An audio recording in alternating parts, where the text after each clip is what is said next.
Hey, welcome back. It's gonna be a fast one. Been pretty busy working on my dad's GTO, so I haven't really got a lot of content on my car racing.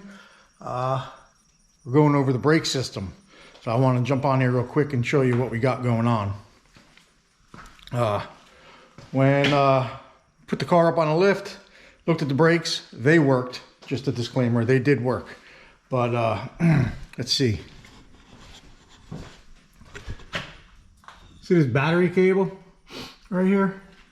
So this battery cable ran up next to the brakes. Anyway, the brake lines only had like 2 attachment points to the chassis. From the front to the back of the car, they were zip tied. And the steel brake lines were like very rudimentary bent and put in place. See? Nothing really to write home about, just some pretty crappy bends that didn't really fit the chassis. It was just mainly zip tied on that brake line. So we noticed that, and it has a master cylinder mounted in the floor, and my dad had noticed that the master cylinder was leaking a little bit. It was an old style GM with the rectangle pop top on it, and the back corner of the top was popped up and wasn't sealing. The seal where the push rod pushes was leaking.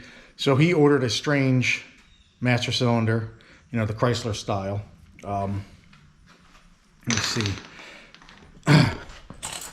Right here is the push rod that somebody had made for it. And again, it worked, but like some big time backwoods farm boy, I guess. Don't take any offense, farm boys. You get it done. Technology. I mean, in this end, I mean, literally looks like a beaver was eating it. Like, it's crazy. It worked, but this end right here wouldn't stay in the master cylinder, and it's freaking huge. Anyway, so the master cylinder that he ordered came with a push rod, so I took it upon myself to build my own. And if you guys watch my channel at all, in a lot of my videos, I say I like things to look like they were either bought or I paid somebody to make them for me. So this is what I did for my dad. I took this tube off of my engine stand. It's the handle. I machined this end right here in my lathe. Got it down in here. It's all TIG welded, plug welded. Tapped it for the push rod. Put a lock nut on it. Pop that rubber end that goes on there, and it'll go in the master cylinder and lock. But I made it easier because I have the right size Heim joint. I had it in a box. I machined all this. Everything's TIG welded. You put these things side by side. Which one would you rather have? The one that looks like it was either, you know, bought or made. You paid somebody to do it, or the one that looks like a beaver was chewing on it. I know what one I'd rather have. Next thing that I wanted to address that I just couldn't handle was the brake lines being just rudimentary bent and just thrown up on there, and big safety hazard having brake lines on a zip tied to a battery cable. Brake fluid's highly flammable. If that had chafed through, oh my God, it would have been terrible. And don't get me wrong, it's still a really nice car. It just needed a few updates, and you know, it's my dad's car, so we're gonna do this right. So let's get up under here. All right, new strange master cylinder. This line lock, which I'm not really a big fan of having on cars, I never use them, was over here with a self tapper. But the funny thing was, it was like this big piece of electric tape. We didn't know what it was until we took it out. Guess what it was? A stack of washers wrapped in electrical tape. So we got that out of there. They had cut the one side mount off. I drilled and tapped the frame for 1/4 and we put it up over here so it can't rotate. I made New brake lines, everything's double flared. Ran all this brake line. I bent all of it. I'll show you the fixture I used to bend it.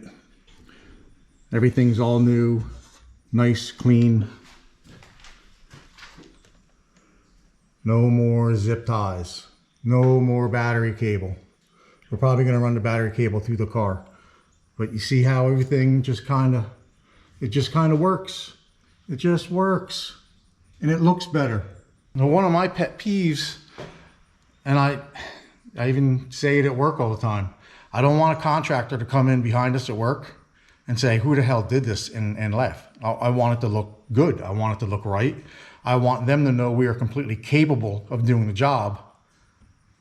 We are just too busy to do the job. So that's how I do this at home too. I don't want somebody to look, at the track, crawl up underneath my car, or take a look at it and go, oh my God.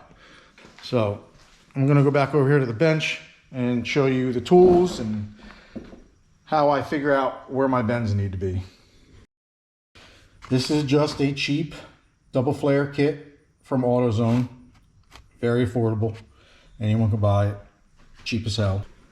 I use 3 30-seconds TIG rod to figure out where my bends need to be. I go up to the car, I hold it out straight, I'll mark where I want to bend with a Sharpie, and I come back to the table. This is the one that goes down and around the frame. This long one is the one that runs to the back. Yeah, I tack weld it together once I get it where I want it.